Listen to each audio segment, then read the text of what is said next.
It is a little bit scary because what it's actually doing, it is sanding down the lacquer from the original paint as well as the touch-up. Watch this. Look at that.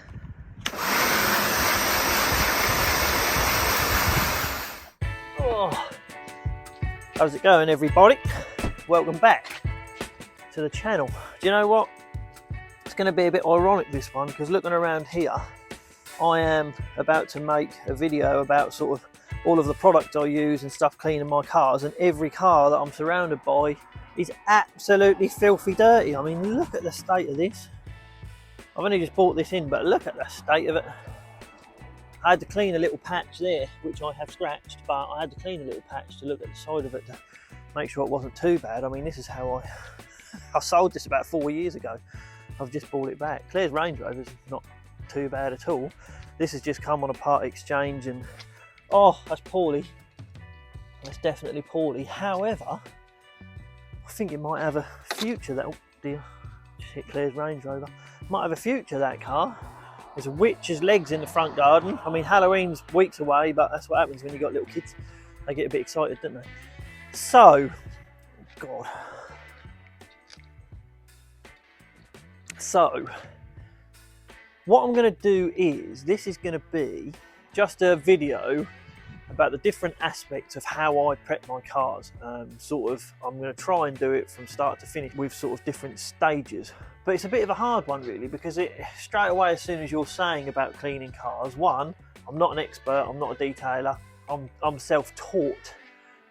But I suppose what really does qualify as a detailer, because as long as the end result is what you're looking for, I guess that's what sort of qualifies you're doing. But it depends on whether you're cleaning your own car, the different processes you're going to do, whether you're a car dealer and you're cleaning your sales cars, there's so many different aspects. So I'm going to try and I'm going to show what I do.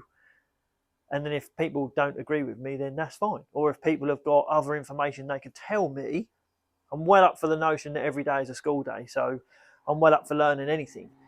So what I'm going to try and do, I'm going to try and do the different aspects along the way, and it'll all be on different cars because I've recorded some ages ago, I've recorded some, and I apologise about the delay of this one. It might be in 2 parts, I don't know yet.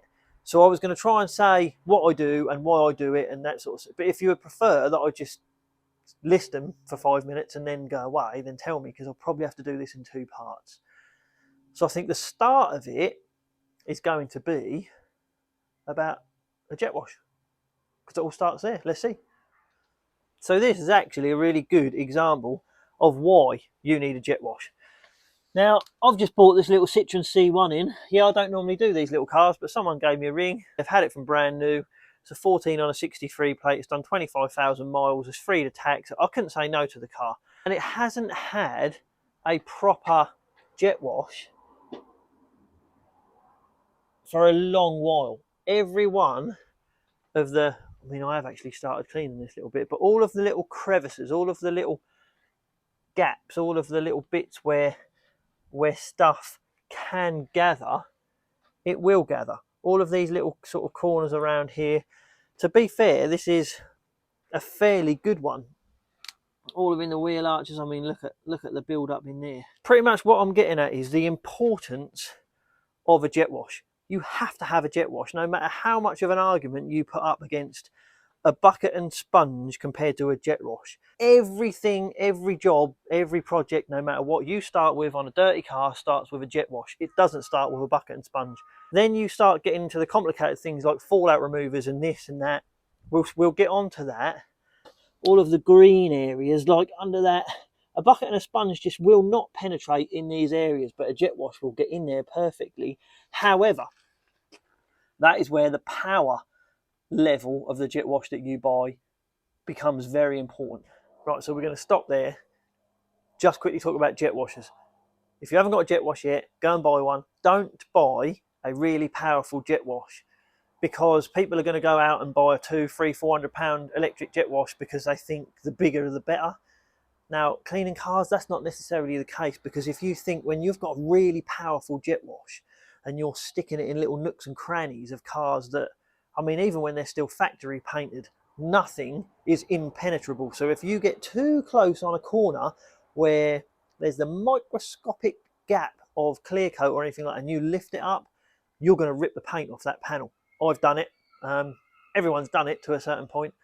So do you know what? Almost the cheapest jet wash you can find will be fine. You don't need to spend a fortune, you know, 60 quid, whatever, it's fine. Just a jet wash in general, you do need one, 100%. Because sort of the stage that I would do when I first get on a car, if it's filthy dirty, I will jet wash all of the dust off, rinse it all off first. That's the first sort of stage. Then it comes to different aspects of what you want to use. If you want to use fallout removers or an acid or traffic film, TFR, traffic film remover and stuff, that's up to you. But I very rarely do. And I very rarely do because all of that stuff eats in to the mouldings and the headlights and certain parts of your car, which is why I use most of the time my general all-purpose cleaner, which we'll get onto. However, if you want to use a TFR, because all you want to do is get your car clean, that's up to you. I will list a couple. There are fallout removers. If you just see this little clip, you can see where I sprayed it on and the fallout sort of goes purple. But at the end of the day, if you're doing a proper job on a car and you're going to end up using like a clay bar or a tar and glue remover, it's up to you whether you want to use a fallout. It might make your job a little bit easier, but it might also eat into other bits. So that's up to you. Right, do you know what? I'm going to stop that there just quickly, because clearly not everyone is going to have the time to clay whole cars or the entire car. There is going to be people out there that are watching this, well, I hope there is, that just want to get a car clean.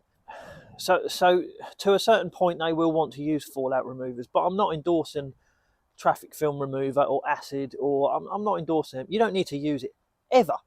There is now so many products out there that are either pH neutral, pH balanced, acid free, that do the same job. They'll still eat into everything on a car without eating into the lacquer on your diamond cut wheels or the coating on brake calipers or something like that. Trying to say what different people might want or know what people might want is a hard one on this, because they might have a 1-year-old car which hasn't got enough brake dust build up ever to even need a fallout remover or something like that.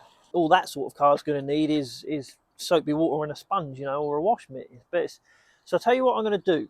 I'm going to, hold on, don't know what I've done with it now. So as I've said, there is loads of products like this now, but I'm going to show you this Autokit Pro Decon X stuff, because I don't use it a massive amount, but I do use it if I've got a really bad car or I'm in a hurry or it's a certain type, and I'm going to use it on this old A-Class, which is already sold. But I'm just going to show you, I mean, yeah, it's raining, the car's already wet. So I'll show you on a bit of the quarter panel like this. So you just spray it on. Yeah, this one's already wet, but I'll show you on, and I'll put it on the wheel as well. Now it takes between sort of 3 to 5 minutes for this to work, this stuff, for this to start bleeding. So they sort of call it bleeding out, so it's actually starting to eat into whatever fallout is on the car. This car isn't actually that dirty, but I will forward this a little bit because you don't want to sit here sort of just waiting for this. So what I'll do, I'll quickly put it on time lapse so it speeds it up.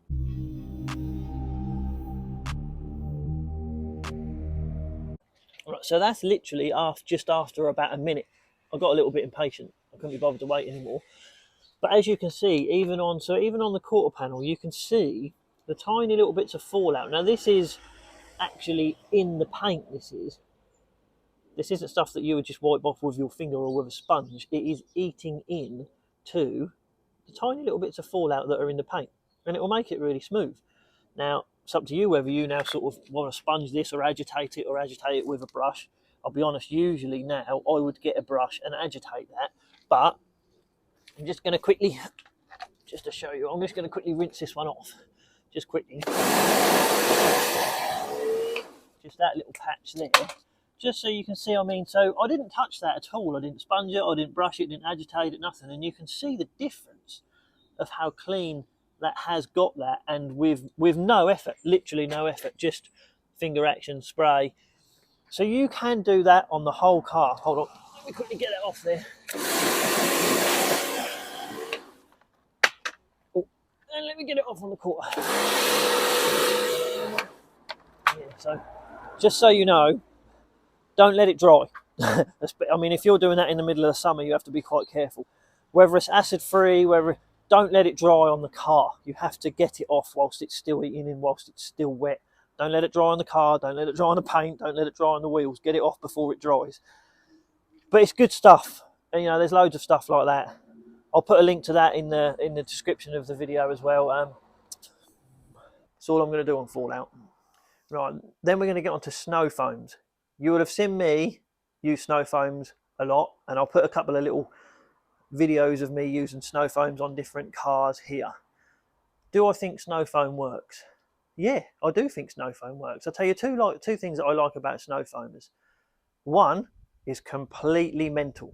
When you cover a car with foam, it makes you feel like you're doing the job properly. It makes you feel you haven't got to get a spongy, you haven't got to get like a soapy sponge or anything. The whole car is already covered in foam, and it makes you feel mentally good. But what the foam does do, so I usually do like a two-stage foam. So you'll rinse it off first, then you'll cover the car in foam, then rinse it without even touching it, and that foam grabs onto the dust and drags it off the surface of the car. Then you'll foam it again, because you know the dust is off the car, and then the second foam you can sponge and use as a foam, exactly like what I'm doing here on the roof of this little Citroen. Sponge it off, because you're not really going to scratch it then. So yes, I like snow foamers. There's a lot of different snow foamers out there, loads of different ones. You know, you can choose which one you want, and you can choose whether it's one that just washes the car. You can choose other ones that sort of beads it up, so after you've washed it, the rainwater will run off really easy. There's a lot of different ones, but I do like snow foam. So now we're going to get on to my all-purpose cleaner. Now, you guys would have seen me using this. I use it on everything, and I mean everything. It does everything to a point of, all right, that's a stupid thing to say. It doesn't do everything, but I use it for everything at home.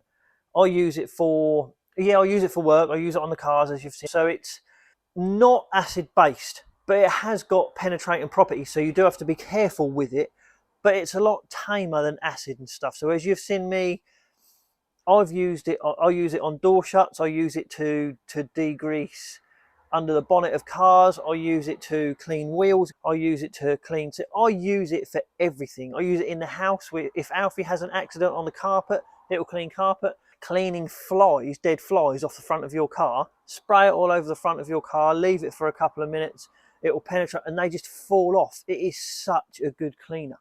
So it is a Auto Finesse product. Do you know what? I haven't even seen if you can get this on the net. I'll have a look if you can get it. Energen is called. I use 5 litres of it at a time, but you can dilute it up to 25 to 1. It is really strong. It depends on how strong you want it, but I'm going to show you an example of what it's like here, because I'm now cleaning this E90 here, and I mean, look at the state of the seats. I'm not entirely sure how clean these seats are going to come, because it potentially might need recolonizing, this leather. It might be a bit too far gone, I don't know, but you can use it for everything, you know, carpets, all of that. It will clean everything, and it is brilliant. But I'm going to use it on here and see how we get on. So what you need it in a bottle, you need it in a spray bottle so you can make a mist. But what I will tell you, see, darker leather is okay, but lighter leather, one thing that you cannot allow this to do, you can't let it run.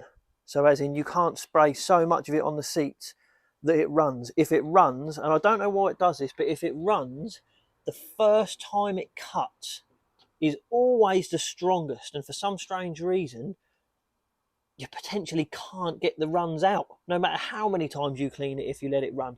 So you have to, I'll show you what I do. Right, I hope you can see that okay. So here's my spray bottle.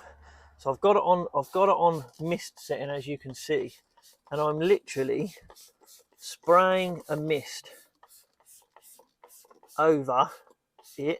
So what I'm going to do, I'm just going to do the base first. So I'm going to soak it.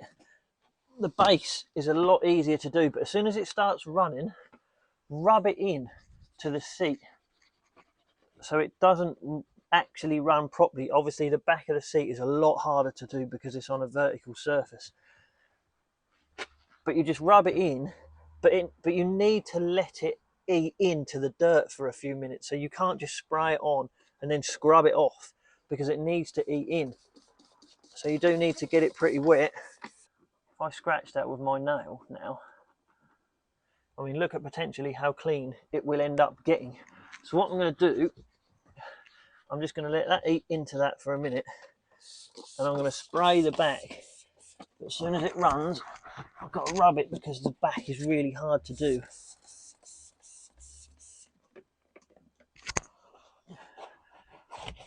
But you need to keep it wet, but don't let it run.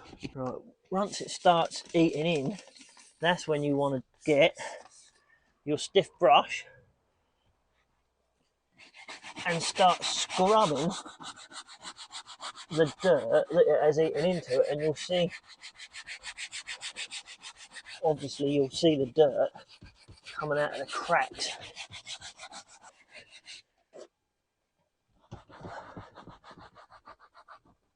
So it's definitely going to look better, as you can see, but it still needs to be, it's actually eating into the leather because the leather's quite dry.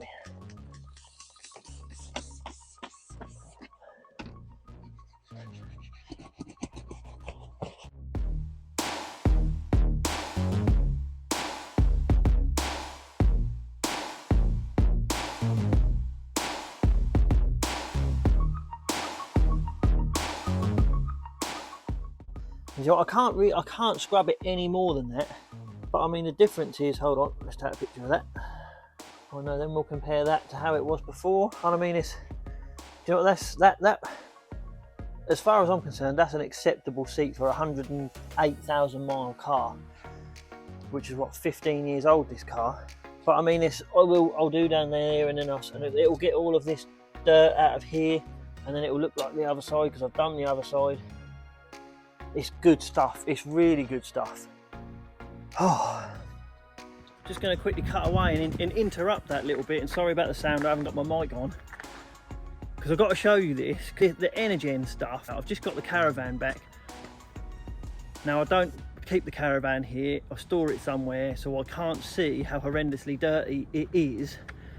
And I don't put a cover on it because I don't want it to go mouldy, and there's a lot of blah blah blah. Anyway. You got to look at this. So anyone that's got a caravan will know about this. They will know about how horrendously green everything gets. And, you know, normal water won't get them green stains off, you know. It's, you know, like the black marks you get, you can actually get stuff which is called black mark remover or whatever it is, or black stain remover. It gets really bad. But I tell you what, this Energen stuff, I'm going to show you how good it is, as long as it don't start pouring with rain. Get up here on my steps. All I'm going to do is spray it. Oh, it's raining and the sun's out. Funny, I'm just going to spray it on there. All over there. Man, there's been a cat on top of my caravan. Furious. At the moment, but you want to leave that for a couple of minutes just to soak. Now you can see it's made everything stream like a fallout remover. Watch this. Look at that.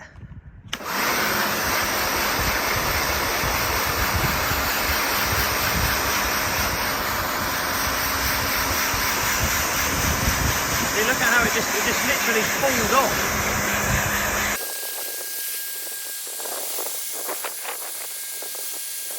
Oh, arms aching. See, right. So that's a strength of about 15-1, that is, that I've put that on there. And if you'll see closely, right down the bottom near Coachman, it's still a bit stained, and that staining will need a little bit of a, so I'll spray the same strength on, but then I'll just sponge that a little bit and it'll all come off. But as you can see, I haven't done up the top there because I'm too scared to get up there any closer, holding my phone and my lance. But just look at the stuff, all of the black, look, it's amazing stuff. Got to get involved in some of that energy. So that's it for the all-purpose cleaner. Let's see what we got next. Now moving on, I'm going to use this little K8. Part of getting a panel ready to mop or wet flat or anything you've got to do, you have to take the contaminant off the paintwork first. Now, there's a lot of different ways you can do that. The main thing that you get all around this area is tar off the road. It's a real pain. Now from there, this probably looks really good. But if I grab my phone and show you up a little bit closer, the tar on this is horrific. I mean, look at it. Get my little mic.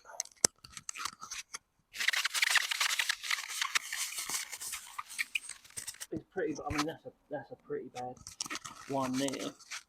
Now, there's numerous ways you can get this off, but there's usually two ways that most people will get it off, and that is either with a tar and glue remover, which you'll spray on a rag, which I'm going to show you in a minute, or with a clay bar or a clay mitt, but a clay of some kind. Now, if you want to do it quickly, the easiest way is probably to use tar and glue remover.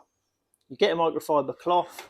Now I'm using Auto Finesse Shift Plus, and I use that one because it isn't massively expensive. It's a pretty good formula. I buy it in 5 litres because I get through quite a lot of it, as you can imagine. I'll put a link in the description below for this, if I can find the link to it. Now, literally stick some on a rag. And then you start rubbing it against the tar, and it literally just dissolves the tar into the rag. I mean, that, you might as well pick that one off to start off with. That is, look at it, it is perfect tar. But if you keep rubbing it on the panel, it'll end up just lifting it all off.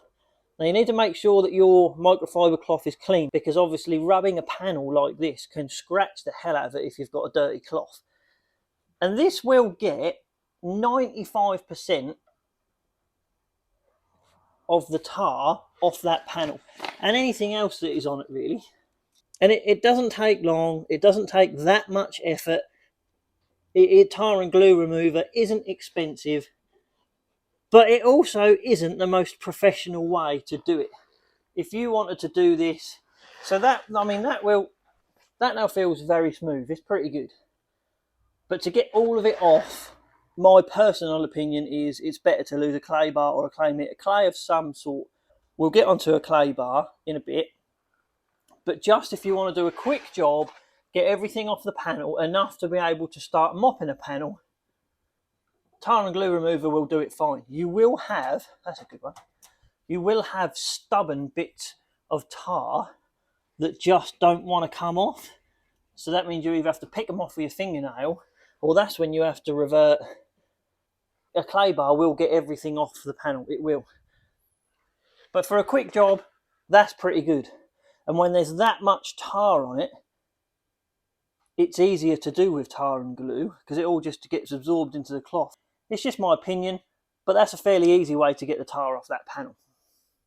So guys, this is the part where we come on to the magic that is the clay bar, or the clay in general. Now, this 5 Series, as I have said on the video of this car, has been contaminated by exterior paint that has been sprayed on a building, which is obviously designed and formulated to be impenetrable by the elements, pretty much. They've sprayed it on the building. My car was stored there, and it's gone all over my car, and it is all over my car, as you can see. See these little blotches? They are, hear them? They've gone rock hard, and they've gone rock hard because that is exactly what it's designed to do now. No tar and glue or anything like that, or TFR, fallout remover, it won't get that off. TFR has to penetrate to get it off. It won't do that. I mean, listen to it. So this is where the joy of a clay bar comes in. Now this is my clay bar, looks very poorly. You have to put some detail and spray on it. But you get the clay bar and you go over the panel and you just have to see these dots. Watch them disappear as I rub them. or you can hear them. If I can put my little mic on so you can hear it.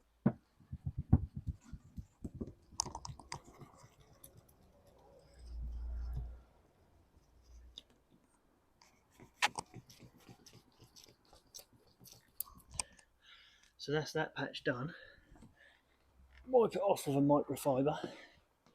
Look at the difference. Look at the, so that's all contamination from the overspray. And look at that. I mean, it is glass now. It's completely substance free.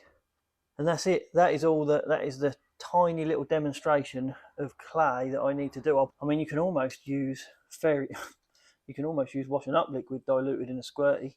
It isn't as good as detailing spray, but it still works. But it will end up eating into your clay bar. So get a proper detailing spray. Maguire's, and you know, there's loads of them, but they're brilliant. Get one. Brilliant. Get one. You've got to get one. Amazing. You'll never go back. Tell you what, I'm going to use this little KA for this, because this is going to be a good example of how to use this little 3M denibber. Now, a lot of you have seen me use this little denibber, and I've used it. I call it like a little golden nugget, because it's priceless for how much I use it for. You've seen me use it on the Ford Focus. You've probably seen me use it on every car, and there is always something on every car. And I'll tell you why I use this. There is a lot of different ways to wet flat a panel. You can do it by hand, you can do it with a machine, you can do it with discs, you can do it. The problem with all of the, see, I'm not a proper detailer. I'm all self-taught, and I've never really had any lessons. Maybe I should have had lessons, but I never really have. But I've found that because this is used by you and your hand and your pressure, and you can feel everything that this does, it's the safest way to flat a key scratch or a touch up, which someone's done here, which we're going to get onto, without going through the paint, because you can feel how much pressure you're putting on, you can feel how hot it's getting, you can feel what is in between this and the paintwork. So if you get a tiny little bit of grit and it goes, and you can feel it, so you take it off before it scratches. It's just an amazing little thing, and it is solely used, and it was made to denib fresh paint when a car has been resprayed. You get little bits in paint, little bits of dust, little bits of hair, and this will flat them out. And I'll show you in a sec.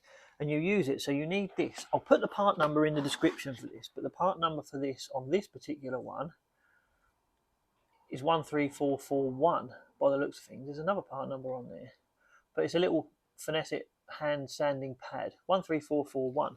And the pads that you need to get, these are actually really hard to get hold of now for some strange reason. 00127. These are the abrasive discs that are, get a little sheet of them like that, and they're all sticky backed, self-adhesive. You literally just peel one off, stick it on the little denibber like I have there, and away you go. I'm going to show you. I've cheated a little bit because I've done a little bit here. And when I started doing it, I thought that's got to be the perfect time to show this little denib tool. So I'll show you what I'm talking about. So let me show you. I'll show you why I've chosen this. I've chosen this particular little KA because, I mean, yeah, it's really badly scratched. You can see, but most of this will come out just with a mop and a good compound. They're only light scratches. They're just from bushes and all that sort of stuff. Not entirely sure about that one. That's a bit naughty. You might have to flat that, but I don't know. However, someone has, previously to me, reflections are bad, aren't they? Someone has touched this up. I don't know what's under these ones, but this one, I mean, the touch up was really big and it looked awful. And I've flattered it and it's actually nearly all come off and just left the bit which they've touched up, which is minimal. I mean, this, once you've flattered that a little bit more and mopped that, it will probably be gone. So I thought I'd do these ones here and just let you watch and see what goes on. It might be easier just to do them ones just to start off with, so I don't take up too much of your time. But let's see how them ones come out. So what you do, get your little disc. Now you can dip it in water and put it on, but I'm a bit gross and I just lick the end of it. I don't lick that, I sort of spit on the end of it to make it a little bit. You can dip it in water, you can do anything you want. But if I start, right, now you can hear that. So you can hear it. I mean, it sounds scary. It is a little bit scary because what it's actually doing, it is sanding down. You might as well call it that because that is exactly what it's doing.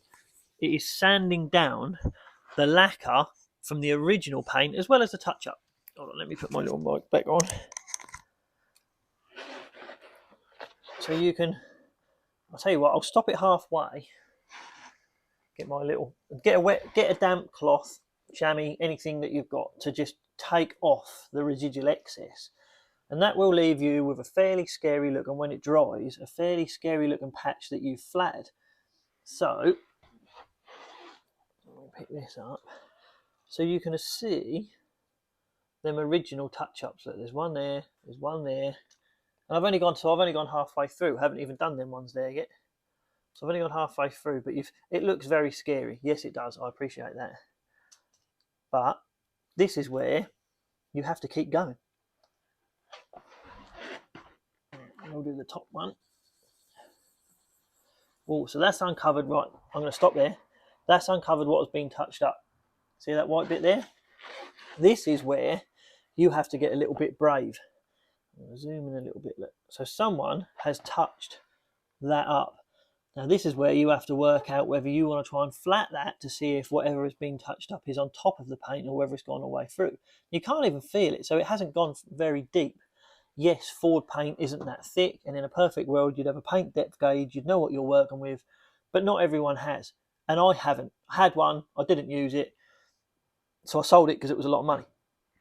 So now I'm going to keep going with that to see if we can get that out of the way instead of it needing to be touched up. Do you know what, sort of watching that back, well, this is going to be a bit of a hard one because every different manufacturer of car have got different thickness of paint, and I realised that everyone's going to have a different car and everyone's going to be working on a different car, and it makes quite a lot of difference to how much you can rub down with that little block.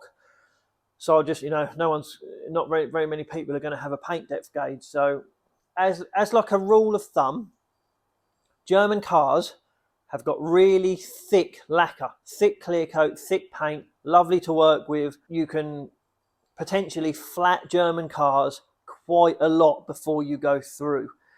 At the other end of the scale, things like Japanese cars, Hondas, and the paint is really thin, and you can't work with them anywhere near like what you can with a German car. So if you've got a Honda or something like that and you're going to try this, be careful. I saw this actually at an auction the other day where someone had done this. Look, check this out. Oh dear. Oh dear.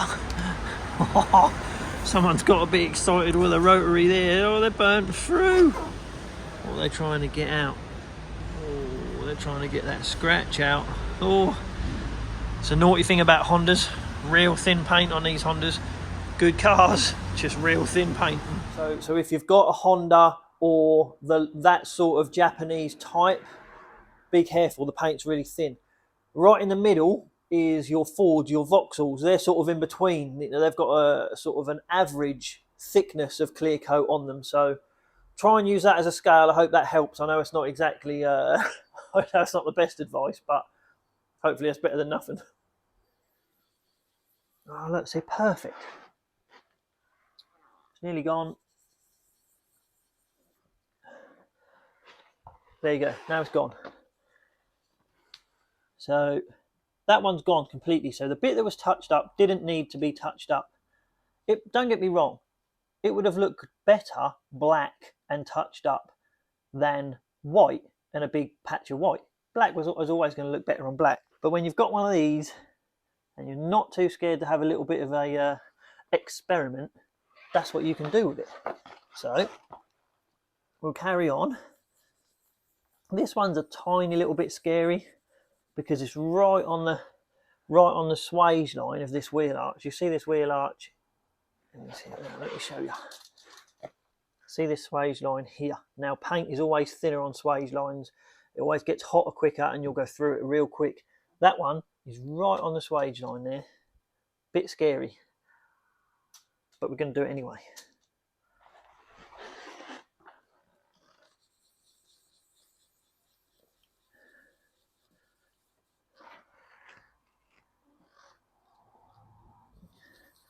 and this one. So I've stopped that one for now, just because I'm actually uncovering. It's really good.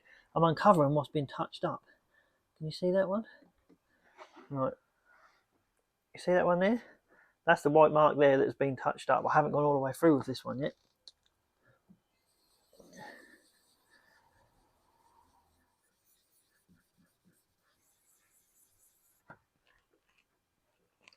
It's hard to go around with that one. Always try and do it in a round circular motion if you can, because it's better than going forwards and backwards.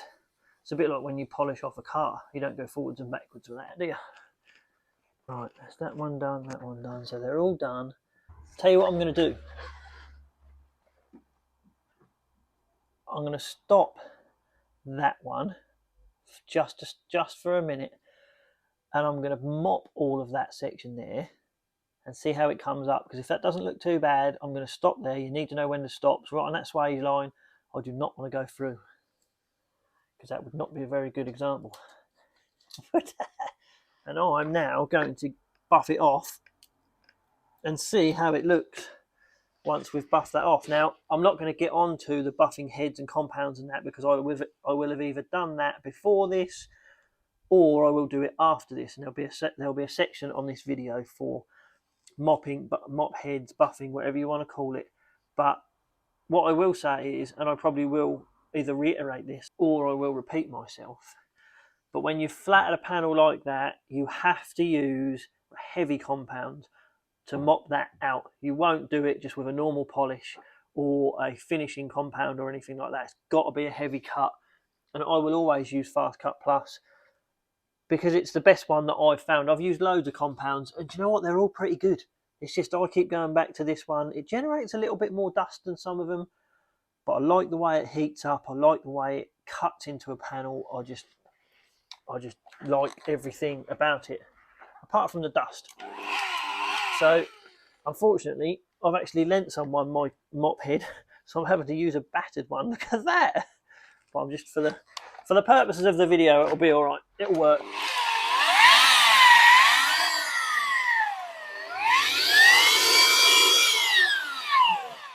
So I've spread it over. I've spread the compound over a little bit over the whole thing.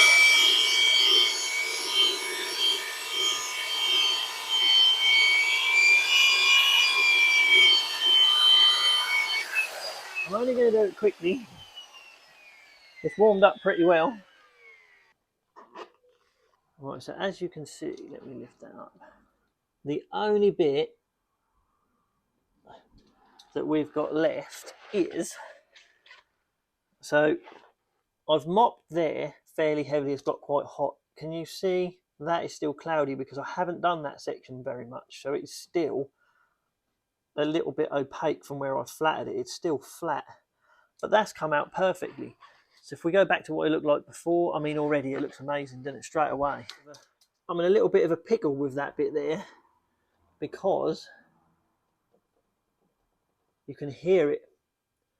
That's a little bit deeper. You can hear that. That bit will come out, that bit will come out. That bit is right on the swage. That's not going to come out.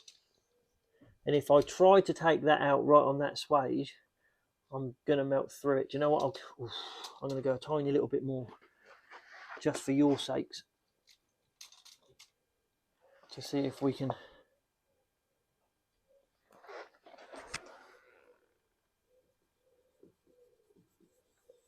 I'm scared.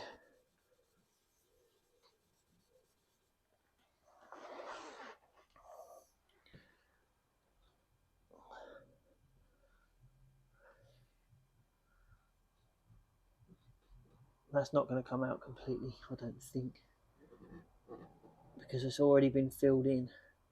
Let's mop that. What we'll do, let's see what it looks like. I'll leave that there. It'd be funny if I go through now, wouldn't it?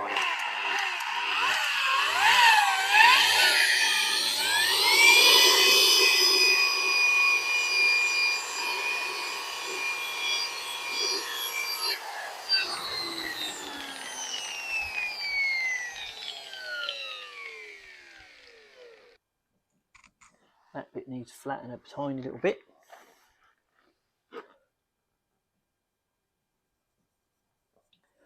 Do you know, I'm not gonna forward this bit of the video. It might draw the video out a little bit, but if I forward it, then it'll just look like I've cheated somehow, or I haven't done something completely myself, or that bit's not coming out. I'm not going any further with that. You've got to know when to stop.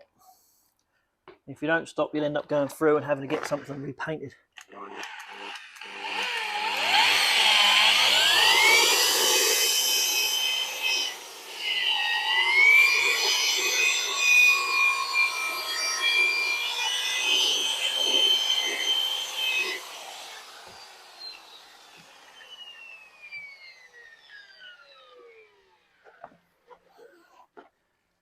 Right. So as you can see now it's a good way. Look at the scratches down the panel until you get to the bit that we've just done. It's like glass, look, and that is just from a real heavy compound. Honestly, if you guys have a go at this, you'll be so amazed at it. You know, it is good. I'm going to have to touch that bit up. It's too deep. It's on the swage line. It's only tiny. I'm not risking going through and having to paint that panel just because of that. Because when you're a foot away from it, you can't even see it. So I'll tell you what we'll do. I'll touch that up when it's finished, but I'm just going to do this bit. I'm not going to record this bit because it's exactly the same. I don't know how well this is all going to come out. If it's really scary, then I'll start recording again. But it's really white down here. Oh, there's no paint left there. Listen, got to touch all that up. That's fair enough. Don't know about up here though. I'll tell you what. Let's record a little bit of it. I have cheated a little bit here thinking about it, because if you're gonna try and show someone an example with using a black car, cheats a little bit, because black is easily the easiest car to get a good result on. So I'm probably cheating a little bit. I just chose this one because someone had already touched it up. I mean, if you go and look at the blue BMW X1 video, you'll see that one. Someone had touched up that as well. That was pretty diabolical. Ended up looking lovely though. So here's what we've ended up with. There's no paint left there. There's a few little scratches, tiny little bit there. But compared to what it looked like before, the only really bad part is here. There's no paint left in these. It's gone down to the primer. So what I'm going to do is mop all of that out and then fill that up, and I'll have to let that cure. But at least you'll be able to see what it ends up looking like.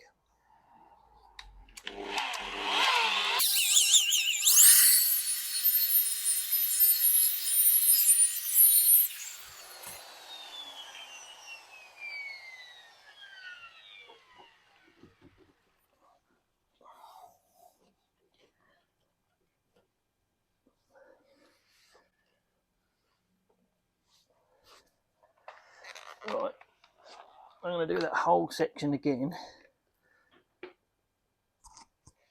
with my heavy compound just once more, all the way over the top.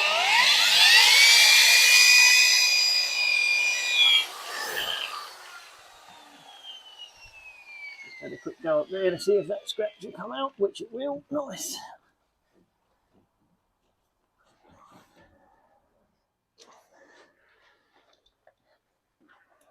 So now what I shall do, I'll fill out with black paint, fill out with black paint, fill out with black paint, put a tiny little bit in there, a tiny little bit in there, let that cure, then flat it back and mop it again.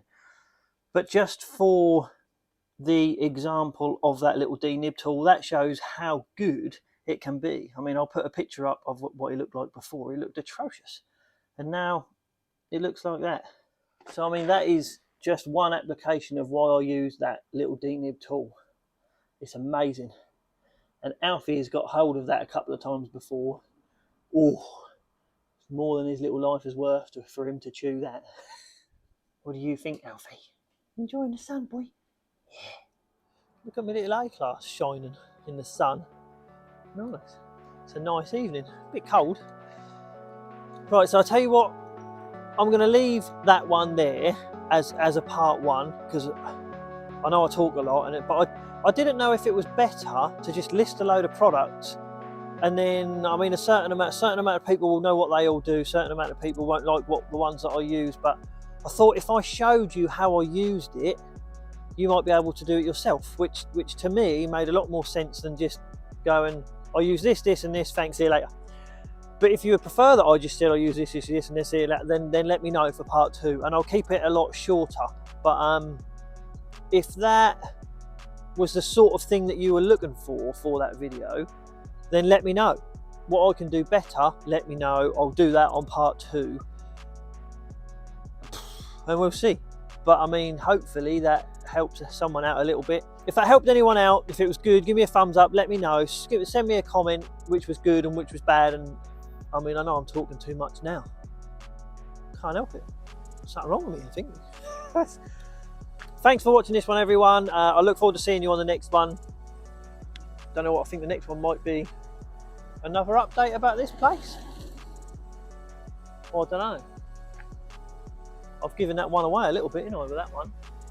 Oh yeah, stuff in the background now. I should have gone somewhere else. Hit that subscribe button if you like what's going on, people. Thanks a lot for the support. I'll see you on the next one.